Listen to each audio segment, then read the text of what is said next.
When you launch a podcast about Israel, you have to be ready for anything. We recorded this first episode of What's Your Number before the tumultuous last 24 hours unfolded in the country, including what could quite possibly end up being one of the worst fires in its history. Reports are that some 2,900 acres have already burned on the outskirts of Jerusalem, where most of my family is. Communities in the fire's way have been evacuated, and Independence Day ceremonies have been canceled. But that's Israel. It seems like there's always something, and usually it's something difficult. Despite this, Israelis carry on, and we know that they will this time as well. And so will we. Next week, we're going to be discussing the fires and their economic impact. And for now, we're hoping for the best and thinking about everybody impacted by this current tragedy. And now, on to the first episode of What's Your Number? You are listening to an Art Media podcast. So, Yonatan, what's your number? 57,000, as in 57,000 state-sponsored IVF treatments per year. That's the highest rate per capita in the world, fully paid for by Israel's universal healthcare system. Okay, very impressive. Mine is a smaller number. It's 33, and that is the price of flights in and out of Tel Aviv on Ryanair. This is the low-cost airline that's going to resume flights to the country in June. Who wins here? Well, I am happy Ryanair is flying back. EasyJet is coming back in about a month. But I think that given it's Independence Day and babies matter, this number wins. I'm going to give it to you. Babies do matter. Just one caveat here. Let's not mix our numbers. We like flights. We like babies, just not together. Deal, no babies on flights.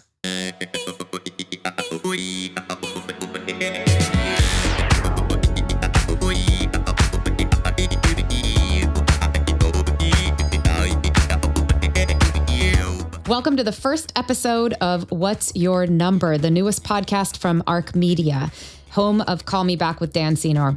Our focus is on Israel's economy through a global lens. And before we dive in, let's just very quickly introduce ourselves. I'm Michal Lev-Ram, Israeli-born, Silicon Valley-based journalist and contributing editor at Fortune. I'm Yonatan Adiri, an Israeli entrepreneur, formerly the CTO and diplomatic advisor to President Shimon Peres. It is 11 a.m. here in Palo Alto. It is 9 p.m. here in Israel, in Tel Aviv. By the time you listen to this episode, Israel will have turned 77 years old. And here's a cool stat that we can all feel good about. Since its birth, the population grew 11x, and the economy, well, it grew 430x. Well, maybe we'd be so lucky to have that kind of growth for our podcast. Speaking of which, over at Call Me Back, Dan is going to continue to focus on the political news and the newsmakers driving conversation in Israel and the Jewish world beyond. And we are going to devote our weekly podcast to discussing the most important economic developments in Israel. So for those of you who are invested in or just simply interested in the Israeli economy, What's Your Number is going to be your one-stop shop for the headlines, the deep dives, and of course, the numbers. We got to live up to our name. If you're an early fan, please help us out by subscribing, reviewing, and sharing our show with others who might find it valuable as well. Okay, as we're going to do in every episode, we'll start by taking the temperature of the Israeli economy with our market signals. Then we'll get to our big shorts. This will be a brief analysis of the most interesting news items of the week. And today we're going to talk about Checkpoint earnings. This is the first quarter under the company's new CEO, Nadav Zafrir. Is Israel getting a second international airport, finally? That's, by the way, one thing we didn't grow since the country was born. We have one big international airport, just one. No growth there. That's right. Very small numbers. That's a big percentage growth, though, going from 1 to 2 if and when it happens. We're going to double. We're going to double. Exactly. It's amazing. We'll also talk about Trump's upcoming visit to the Gulf and what it means for a potential future Saudi-Israeli deal. This is something we'll get into a lot more in depth in future episodes, but we'll briefly touch on it today. And then we'll wrap with the long play. This is our deep dive into one vital issue impacting the Israeli economy. And today's focus is, well, the economy. It's the new emerging economic reality in Israel. So stay with us. Okay, let's kick things off with our market signals. The dollar to shekel exchange rate is 3.62 compared to 3.69 last week. The euro to shekel exchange rate is at 4.12 compared to 4.29 also last week. And the NASDAQ week on week up 6.65%. Lots of earnings results coming our way this week, including from some key tech players. So we're going to see what happens to those numbers going forward. And now for our very own index, the What's Your Number Index. This is something we are very excited about. It's got seriously the best acronym or ticker or whatever you want to call it. It's not really a ticker, of course. Windex, that's with a Y. Get it? Okay, this is our own index of the stock performance of 50 publicly traded companies on U.S. exchanges that are headquartered in Israel and or founded by Israeli founders. So this is going to be our week-by-week measure of where these companies are trending and their cumulative market cap. So Yonatan, tell us more about the Windex currently. The first thing is I was working on the code and building it. For some reason, I had the Simpsons theme song on, and so every time I say Windex, it's like the Windex. I don't know why it comes back to mind like that, but the Windex rose 5.39% this past week. That is 21st through 25th of April, slightly underperforming the S&P and the NASDAQ with 7.15 and 6.65 rise respectively for those two giant, benchmarks globally. But as the Windex is primarily composed of tech stocks, that's what Israel's good at, we should expect a high degree of correlation between NASDAQ, NICE, and our Windex week on week. Notable movers, though, this week are actually exciting. Autonomous car technology provider Mobileye, until recently the biggest Israeli exit and IPO, with 27% increase this week. And Nova, the semiconductor manufacturing equipment titan, rising 12% in 1 week. Nova is a very interesting company. It is a marker of Israel's, I would say, silicon technology capacity and how Israel plays into the whole, semiconductor chip microprocessor competition of the world as it comes to AI and so on and so forth. Nova is one of those companies that are interesting to watch week on week, as it's indicative of where, the AI landscape is going. And we should say we're seeing a lot of volatility with tech stocks overall, including some of the Israeli companies. Not an Israeli company, but an acquirer of a big Israeli company. Google just reported earnings last week, surprising everybody by actually, showing very good numbers for now. So anyways, we will continue to focus on the Windex, but also on some of the other metrics that sort of give us a more macro picture of Israel and elsewhere. Overall, though, for the Israeli economy, seems like we're still heavily in the fog of war. Recently, there has been another kind of stumbling block in the negotiations between Israel and Hamas through the mediators to try and reach some kind of a modus vivendi that would release at least some hostages and would provide line of sight for the end of the hostilities. And as that reality evades and eludes us, it continues to be an issue for the Israeli economy, burdening it and, creating that fog of war that's not conducive for anything. This dynamic continues. President Trump gears up for a Middle East trip, not going to be visiting Israel, most likely Qatar, Saudi Arabia, and the UAE. We have also seen Turkey host, big Hamas delegations, Turkey and Qatar subsequently. And so this kind of is in the mix. May is going to be a very interesting month to watch. Dan and Call Me Back are going to probably cover most of that, geopolitical dynamic, but that does actually make a big difference on the Israeli economy from a macro perspective. This prolonged limbo is bad for the country. It's bad for business and further injures the national mood as we go into the national holidays, the special week in Israel.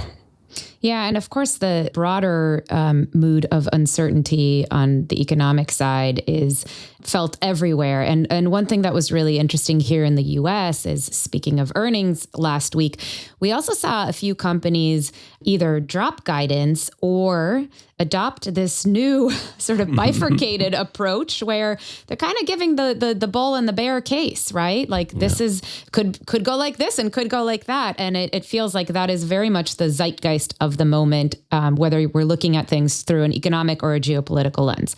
So that being said, let's move on to the big shorts. This is our brief analysis of the biggest headlines of the week, stories that are driving conversation. And let's face it, some arguments in Israel. So first up, we're going to talk about Checkpoint earnings. Israeli cyber company Checkpoint posted first quarter earnings on April 23rd, modestly beating analyst estimates. Total revenue came in at $638 million, which is a 7% increase year over year. What's really, I think, important or noteworthy here is that this is the company's first quarter under its new CEO, Nadav Zafrir, which we mentioned. Checkpoint is really like, I think of this as the OG in Israeli cyber, and obviously the OG in firewall technology. They've been around since 1993. So, Yonatan, what does this mean overall? Obviously, for Checkpoint, still an important indicator for Israeli tech. And what does it mean for Israeli cyber more broadly? So Checkpoint is a big employer, first and foremost. Gil Shved, the legendary founder, stepped down. This is the first quarter for Nadav Zafrir. It's the first quarter for a non-founder CEO at Checkpoint. And there are so many companies, so much value created in the Israeli tech space in general based on graduates, if you will, of Checkpoint. That's how seminal, important, pivotal Checkpoint is for the Israeli tech industry per se. Three of the world's top cyber giants, that kind of broader scope, are Israeli. One is Checkpoint. The second is a daughter or a spin-off of Checkpoint. That's Palo Alto Network, led by Nir Tzuk, who a good number of years ago was actually pretty annoyed with the stagnant nature of the OG and left. And there's a great story there, because I actually heard Shlomo Kramer, another founder of Checkpoint, speak in Silicon Valley recently, and he was reminiscing fondly, sort of, about how Neil used to drive around with a license plate that said Checkpoint Killer. So it had mostly the consonants, not all the vowels were there, not enough space. But, he didn't kill Checkpoint, but certainly made a dent, right? Yeah, and look, I mean, there are very clear struggles and open discussions between Nir Tzuk and Gil Shved from time to time. The market speaks for itself. Palo Alto Networks is a $120 billion market cap company. Checkpoint, after the positive report last week, the quarterly earnings, is traded about $22 billion. It is interesting to see that dynamic. Obviously, the third, if you will, the grandchild cyber company that was cloud first, within 5 years generated $32 billion of market value and acquired, you were referring to that earlier, by Google. That is obviously Wiz.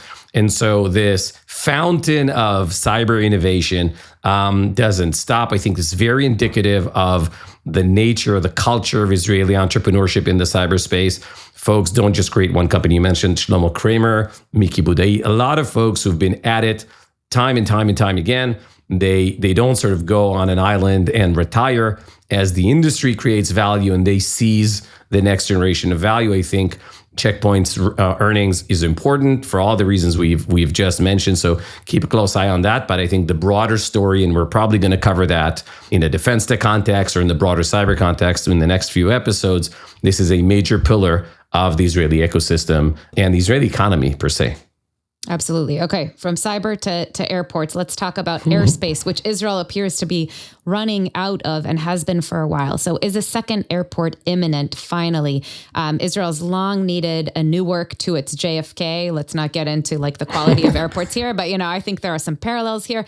And talks have been underway for years. Nevatim, which is in the south, close to Beersheba, has been a proposed location for a new airport, but there are lots of concerns, including some security issues, and the process, surprise, surprise, has become highly politicized. It does seem like there are now some new developments finally, and that Nevatim is officially the location of choice, or at least so it seems. What's happening here? Yeah, I think, you nailed it, right? The issue is we have no airspace, right? About 60% of the airspace is used by the Air Force down south, Negev, to train. Israel is at its narrowest. Beach to Netanya is about 15 kilometers. At its widest is 100-ish kilometers from You're talking the Dead about the Sea. Waist and the hips. Is that what we're talking about? Exactly. And so, and so when you come to think of it, like when you're flying at 30,000 feet, 600 miles per hour, you're kind of you kind of go through Israeli airspace. So it's already narrow, it's already complicated. And the fact that, as we said, we might have grown 11 times in population, 430 times in GDP we still have one major international airport. Now, this is a big issue. The fact that creating a new airport, it's a completely sort of professional decision that has, again, succumbed to the political diatribe, the political process in Israel. This was already a difficult decision to make in the Bennett government with Merav Michaeli as Minister of Transportation failing to make the decision. There were two decision points, one in the Jezreel Valley up north, which actually makes more sense. It serves more Israelis. There's a broader, I would say, airspace maneuverability there. That has not been the case. This is a classic NIMBY, right? Not in my backyard. Dynamic, a lot of political pressure. And it seems like the government has finally decided on Nevatim being the area of choice. There is, again, a lot of political wrappers into that. Member of Knesset Almog Cohen being promoted. He comes from the Negev, comes from that area. For those who aren't watching this on YouTube, Yonatan just made air quotes. So for promoted.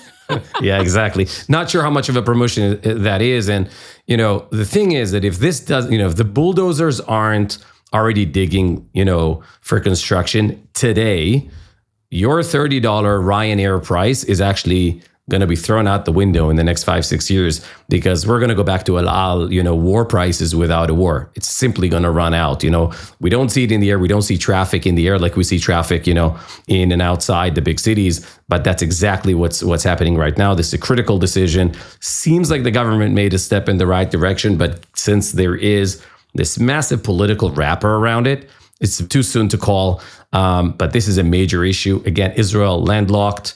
95% of the exports are either via ports in the sea or air. So if we don't have airspace to export, if the ports in Eilat, which are now closed due to the Houthi situation, are locked, then this is a serious and grave situation for the Israeli economy. So keep a watch on that. Yeah, lots at stake for sure. And I do have to say, because I'm sitting here in the California Bay Area, that if you're frustrated with infrastructure projects that are going nowhere in Israel, I have a high-speed rail, $13 billion project to sell you. So yeah, and that's actually a great point, Michal. I was listening last week to Ezra Klein, who in his new book Abundance is actually referring to the railway as one of the big failures of design and of processes of construction in the West Coast, in America, and sort of why is America failing? Why is the promise of the middle class sort of has been taken over by populists? Similar processes in Israel. It's actually a very good parallel. Like the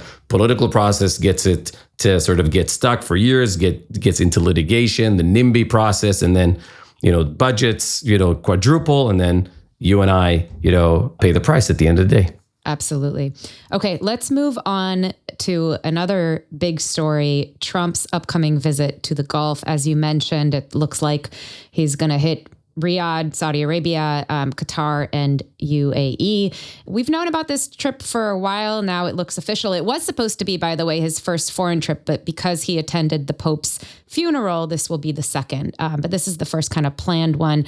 There is a lot on the agenda. We're going to focus on Riyadh in particular. Trump recently said he predicts that normalization 2.0 is back on the table and that it will happen. This is so critical for so many reasons. Just to kind of put a number out there, Saudi Arabia is sitting on one of the largest sovereign wealth funds in the world, $930 billion, it's estimated at.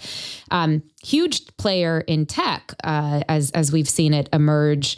And obviously there's a lot more than investment and innovation kind of partnerships on the table. But what are you thinking as this approaches, Yonatan? What should we be reading into it? So, we spoke about that with Dan earlier on Call Me Back. This is a bigger story, right? This is about Israel's, kind of geopolitical posture. Are we still a villain in the jungle? Are we still the ones who have to kind of build walls and defend? Or, as we've discussed, is this the time for a regional context? And that context starts with India, ends with Ethiopia. I think three important topics here vis-a-vis Saudi Arabia. There is an America-China context to what's going on there. This is not just about Israel. This is about, if you think about the three trade routes that are being formed, one is, I remember in Davos in 2009, Mr. President Peres had a meeting with President Putin, and he made a comment that not everybody loses from global warming.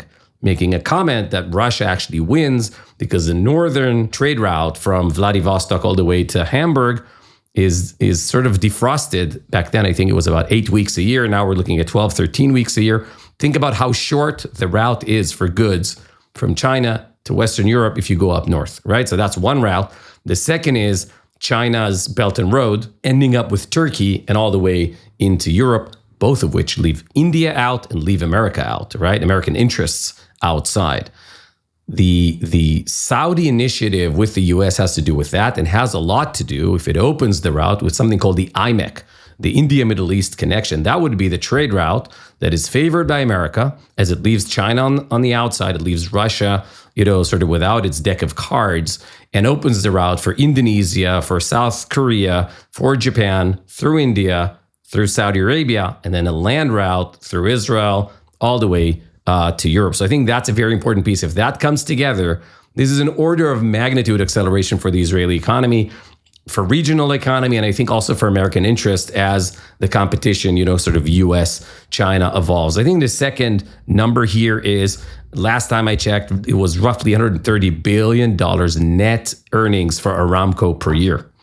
I think, the Mohammed bin Salman vision for Saudi Arabia to engage in this type of formative or transformative leadership when you're still earning $130 billion a year from fossil fuels is truly an act of a visionary leader. And I think it's good, positive for the region that the president is traveling to Saudi Arabia and is kind of putting this as part of the anchor of his policy in and around the Middle East. And this diversification away from petroleum is also very good for Israel. Potentially the investment collaboration that can happen between UAE, the Abraham Accords, Jordan, so on, is critical. I think the last point is, and Dan mentioned it again to call me back, Mohammed bin Salman said, and this has been kind of echoed, Saudi Arabia, for it to achieve its goals for 2050, needs a quiet, peaceful Middle East.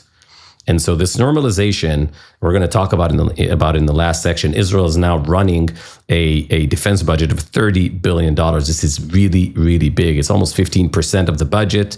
It's almost 7% of the GDP. That is not sustainable. So normalization, if it brings the IMEC, like India, Saudi, the trade route, if it actually creates the dynamic of cross investments, and even more so, if it does contribute to Middle Eastern stability and peace, then the burden of defense may go down over the long arc of the next decade. All three are big wins, and I hope that President Trump is successful on the trip, and normalization is indeed coming. The ramifications are huge. Yeah. And obviously, the big kind of the elephant in the room, let's say, is that politically this has become so much more complicated because of the war. I will say with the UAE and the Abraham Accords, and obviously that has been kind of challenged as well in recent years because of the ongoing war. But one of the arguments that I've heard sort of in defense of the UAE coming into the Abraham Accords is that it actually made it easier for them to provide aid to Gaza, and that in the future, reconstruction efforts, and this goes for the Saudis as well, and that might be part of the appeal too, as fraught as it is currently, of course. Look, I think the peace dividend economically is very clear. I just think that the grievances locally and what happened on October 7, genuinely make it really hard to reach some kind of reconciliation. And there is a camp in Israel that says, for all the benefits of a Saudi deal, for all the benefits of regional integration, we cannot live with Hamas on our borders. And I think it's a legitimate concern. I think people don't understand the dynamic of what happened on October 7 is not a different scale of a terror attack. It is an invasion that really had left, scars and traumas on the soul of every Israeli. So I think there's the macro perspective here, which I think we just kind of laid out. But I think the grievances, the trauma, and the fact that many Israelis are just not willing to consider the specter of Hamas surviving on the other side of that fence, which is a legitimate concern. And let's see how it all plays out. Yeah, a lot more to say there for sure in a future episode. Okay, for now, it's time to go on to the meatiest part of our show, the long play. This is like the dinner. These have been appetizers until now. So we're going to dive into the stake here. This is our deep dive into one significant issue affecting the Israeli economy. And like I said earlier, today we're really focusing on the economy overall and kind of taking the pulse at this very moment, on the emerging economic reality in Israel, because it is evolving for sure. Unfortunately, the war is ongoing. We cannot talk about a post-war economy quite yet, but we're going to do our best to kind of both analyze and contextualize the current situation. So just a few macro stats to start us off. Israel's economy was really a world darling coming out of COVID. Fiscal surplus, 6.3% post-pandemic growth in 2022. Realize that's an outlier, but still, it's a pretty good outlier. The war and overall economic uncertainty has obviously put a dent in this picture. The economy slowed to 1% growth in 2024, post-October 7th. But we've been seeing some bright spots for sure and expectations that growth is resuming. However, the International Monetary Fund recently said it projects Israel economy will grow 3.2% this year, 3.6% next year. This is lower than the Bank of Israel's most recent forecasts of 3.5% and 4% respectively. So Yonatan, let's start with the bright spots. Yeah. What numbers, what are you watching that's indicating that growth is happening and that there's reason for, pretty decent hope here? First and foremost, I think just to kind of a broader comment as we're focused on the global lens of the Israeli economy, I think what we've seen with Fitch and Moody's and S&P visiting here about a month and a half ago, leaving their projections as negative to Israel, following up on previous decisions in 2024, I think there's a sense of global overestimation of how bad things can go from a war perspective from here on in. I actually think the hard part is behind us. Obviously, there could be massive dynamics vis-a-vis Iran if the deal doesn't go through. There still could be a significant adverse effect. But overall, I think the geopolitical risk as a consequence of the war is now overestimated from the global lens. The IMF and sort of that argument, I tend to side with the optimists on the Israeli economy. Again, barring any major event, I think the geopolitical posture, given where Hezbollah is, which was the main concern for the Israeli economy, the threat there was what we saw recently in Spain, where they had more than 10 hours of no electricity. That was the scenario for war up north. None of that happened. There were scenarios of building collapsing in Tel Aviv, so on and so forth.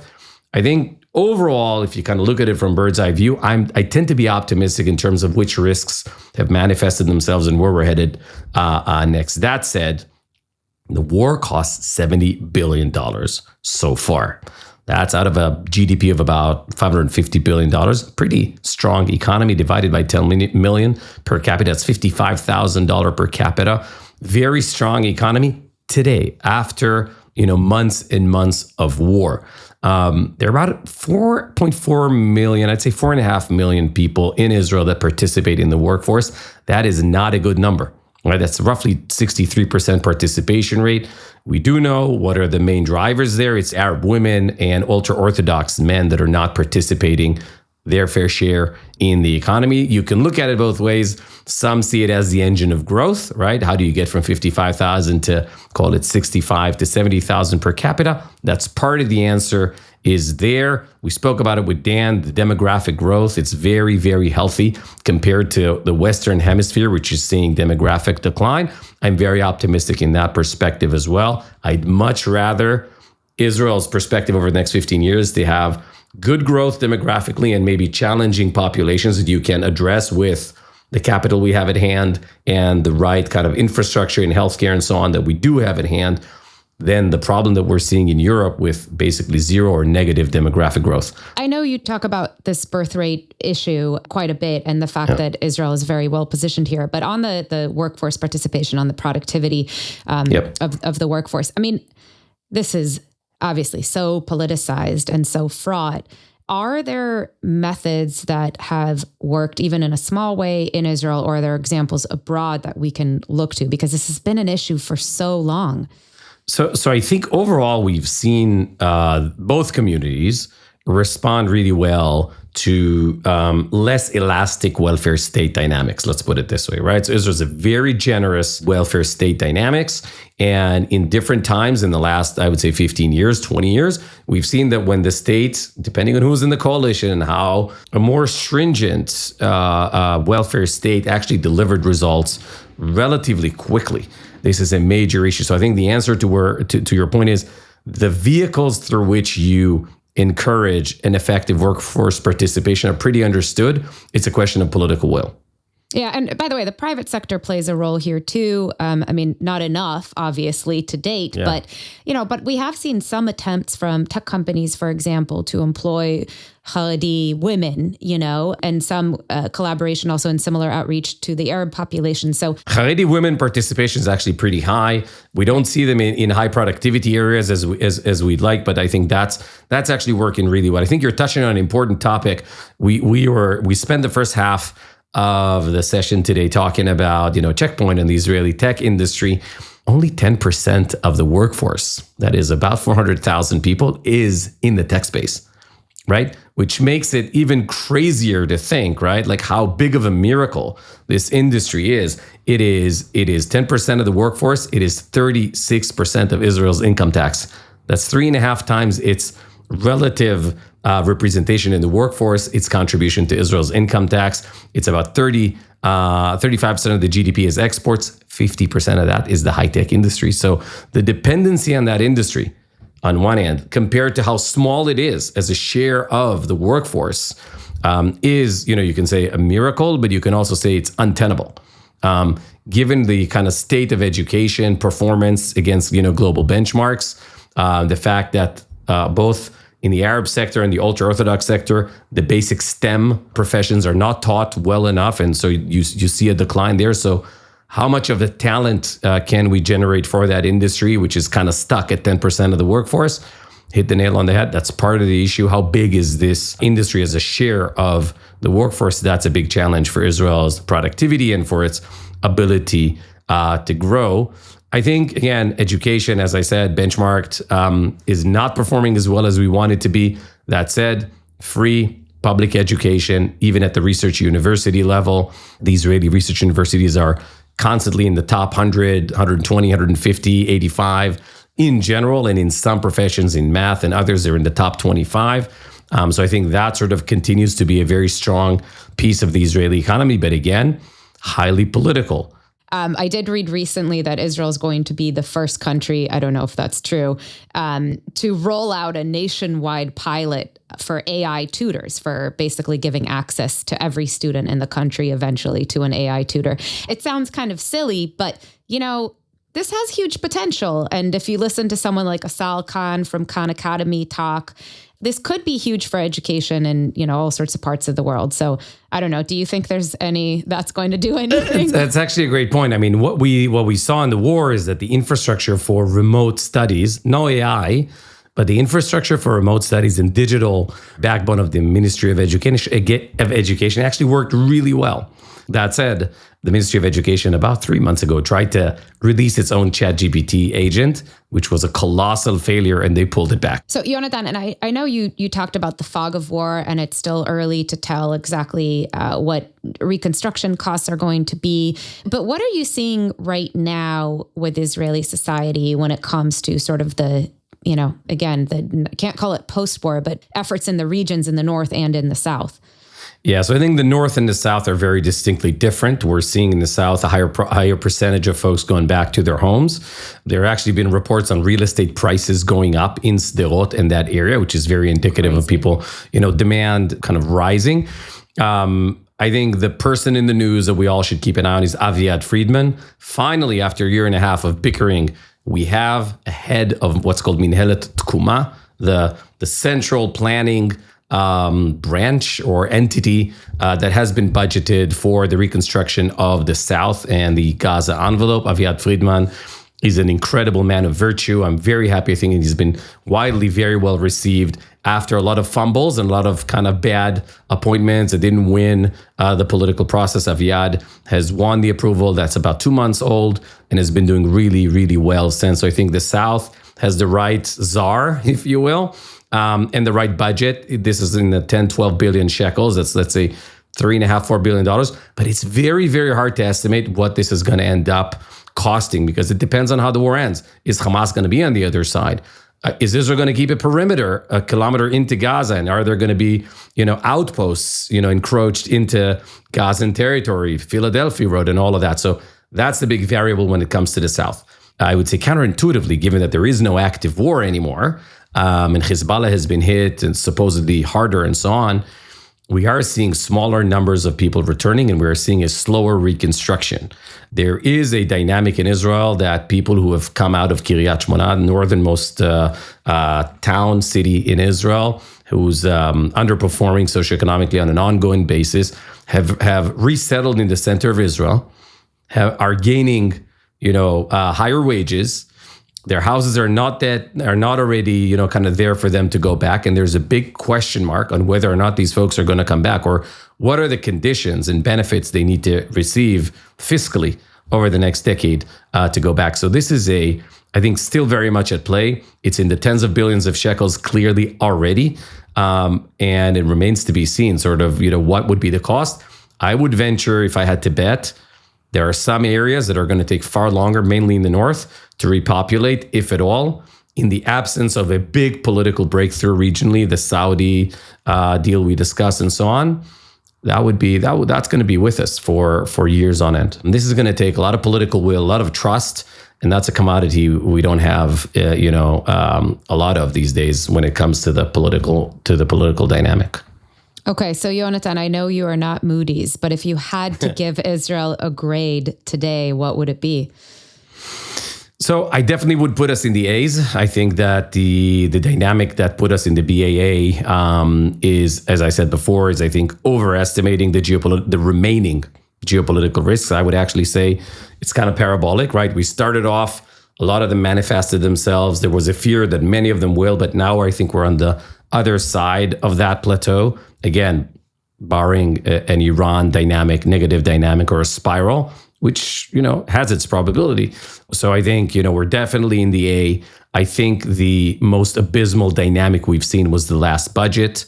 No major reforms, catering for side groups in Israeli society, leaving, if you will, the median person in Israel exposed with higher taxes, with lower quality and lower budgets for the existing public products that we get. That has me concerned. If the next budget does not bring in the right reforms, and if you will who's average Joe in Israel, like average Avi, I don't know, at the core of the next budget, then I think we may end up with a spiral exactly like we had after Yom Kippur, where this thing doesn't happen immediately. You start off really strong, and then year after year, populism, and you end up with a crisis. I think we're very far off from that. I think there's a great opportunity for this government to change its course in the next budget, but definitely what comes up next, if it remains at the service of the extremes, then I'd be concerned. All right, we began our show with the numbers of the week. We're going to end with the words of the week, and here it is. Throw out all of our forecasts. That's IMF's chief economist, Dr. Pierre-Olivier Gourinchas. Hopefully I said that correctly. You can correct me, Yonatan. Look, Go with that pronunciation. Exactly. I'm not an expert on the French pronunciation. I will say I love the quote. I think, in that position to be able to say that outspokenly, explicitly like that, actually captures the mood of the week. So I think that these are the words of the week. Absolutely. And I should say he was referring very specifically to President Donald Trump's Liberation Day tariffs, which he said forced the IMF to completely overhaul global projections, including for the state of Israel. But we're seeing this across the board. Makes sense.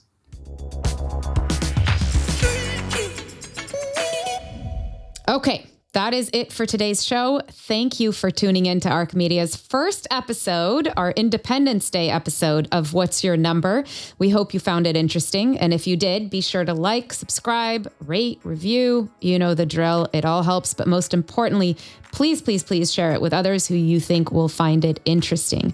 If you want to make suggestions or share your feedback, we'll take it all. Please reach out to us at what'syournumber@arcmedia.org. We may not like it all, but we will take it.